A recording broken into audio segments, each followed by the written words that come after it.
have boundaries in life. The Eagles are hard at work in camp as they prepare to defend their Super Bowl championship from a year ago. The Eagles were a force to be reckoned with. Check your text, Stephen A. Last season, you have time. I'm reading for a while. Going 12-1 after the bye and storming through the playoffs on the back of Saquon Barkley's historic year. Saquon became the second player to win the rushing title, Offensive Player of the Year, in a Super Bowl in the same season, while setting an NFL record with over 2,500 rush yards, including the playoffs. However, none of the previous 8 players to eclipse 2,000 yards in a season reached 1,500 yards in the following season. Okay, Kevin, does Saquon need another historic performance, bless you, to get back to the Super Bowl, for the Eagles to get back again? I don't think there's a magic number he has to hit. It doesn't have to be 2,000 yards, but he needs to be as dominant as he was last year. 36% of the Eagles' yards last year were Saquon Barkley. He broke the record, including playoffs, for 60-yard touchdown runs. RC, you know this. Yeah. You're not supposed to have 60-yard runs in the NFL. That's a college thing. That's a high school thing. So for me, I'm looking at this offense. You know, the way I think team builders look at offenses as Jenga pieces. What piece can you bring out? Okay, it's still going to stand. It's still going to stand. I love Jenga. Saquon, to me, you take him out, and a lot of things flow from there. The way that the Eagles' passing game is defended, the way, you know, I was stunned to see it had been 9 years since anybody had more yards before contact last year than Saquon Barkley. What that tells me is the Eagles' offensive line does its job. They get people out of the way, and then Saquon hits those holes really fast. So yes, they need Saquon Barkley in his best form.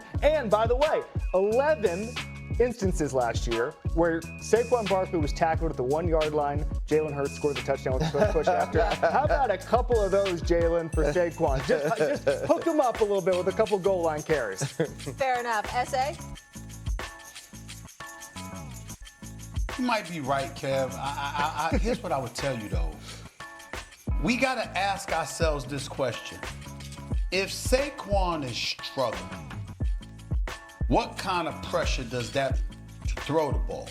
He's got the weapons in Brown. He's got the weapons in Devontae Smith, got up those guys. I get that part. But what kind of pressure does that put on him, and can he respond? I think he can respond. I think he's shown that he can respond. And because I have faith in Jalen Hurts, it's not that Saquon Barkley needs to wet the bed and all of a sudden just nosedive from the kind of season that he had last year. But let's just say, for the sake of argument, that he goes from 2,005 yards rushing to 1,300.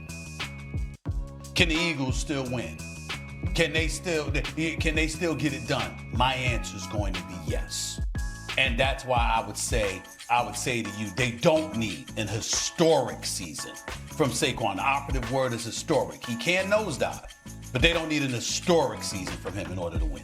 I mean, you got to think about this, right? Before Saquon Barkley, Miles Sanders had a career year in Philadelphia, and then DeAndre Swift did the same. And now Saquon, because he has that extra gear, he has that extra level of elusiveness in the open field, he can produce those 60-yard runs that are blocked up for 7, that are blocked up for 8. Saquon Barkley, if healthy, is going to do that same sort of thing next year.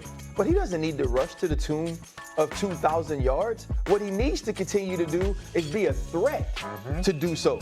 You still need to say, okay, running the football is going to be where this offense starts. It's going to be the primary thing that we focus on and the priority headed into every week. But we saw what the Kansas City defense and Steve Spagnuolo decided to do. Saquon Barkley will not beat us. So what did we see? We saw one-on-ones on the outside with A.J. Brown. We saw one-on-ones on the outside with Devontae Smith. And we also saw that Jalen Hurts, in those situations, can capitalize on pushing the football down the field, not to mention the way Jalen Hurts uses his legs. Saquon Barkley still needs to be Saquon Barkley, which to me is the top tier of running backs in this league behind the Philadelphia Eagles line of scrimmage. But we don't need to see the same thing statistically from him, because I just don't believe you can ask for that year after year after year from a running back. Let's leave it there. What are you going to be asking from Lamar Jackson? RC, in his second season, what would success look like for Drake May? Honestly, a continuation of what we saw last year, but taking a step forward as you've added Mac Hollins, you've added Stephon Diggs. We know that Mike Vrabel's going to get that defense playing at a higher level. I thought that what Drake May did in his rookie season was understated and underrated. Poise, composure, athleticism, and a live arm. I expect Drake May to take a step ahead. Dominique, let's go to Denver. What does success in year 2 for Bo Nix look like? Yeah, it's hard to put a line on that because, like, they still are in a tough division. They still have some tough quarterbacks to get past in the playoffs. So I would rather focus on Bo Nix' performance in particular and try to get a QBR above league average. He was good last year. He was right near league average. But get a QBR above league average and contribute to the team. But doesn't mean they're going to win the division. It doesn't mean that they're going to win a playoff game because in the playoffs, they're going to have to face some guys like Jackson, Allen, Mahomes. Those are the type of guys you have to get by. Now the usual murderer's row that you get in the AFC. And then I want to talk about one more second-year quarterback who has never taken an NFL snap. J.J. McCarthy spoke about the progress he is making in the new system he's learning in Minnesota. Here's a listen. I would sum it up to, just more and more comfortable in this system, just attacking the process of the pre-snap, the cadences, knowing where everyone's at. And, something I really wanted to work on was just those layered balls and being able to find my touch again. And I feel like I made some significant strides with that part of my game. And, at the end of the day, I feel like we're getting, 2% better every single day. And that's all that matters. Well, you love the way he talks. I mean, you like what you hear, but I'll ask you the complicated question. For a team that won 14 games last year, what does success look like for J.J. McCarthy? I won't say that J.J. McCarthy has to win the same amount of games, but they have to have the same level of competition.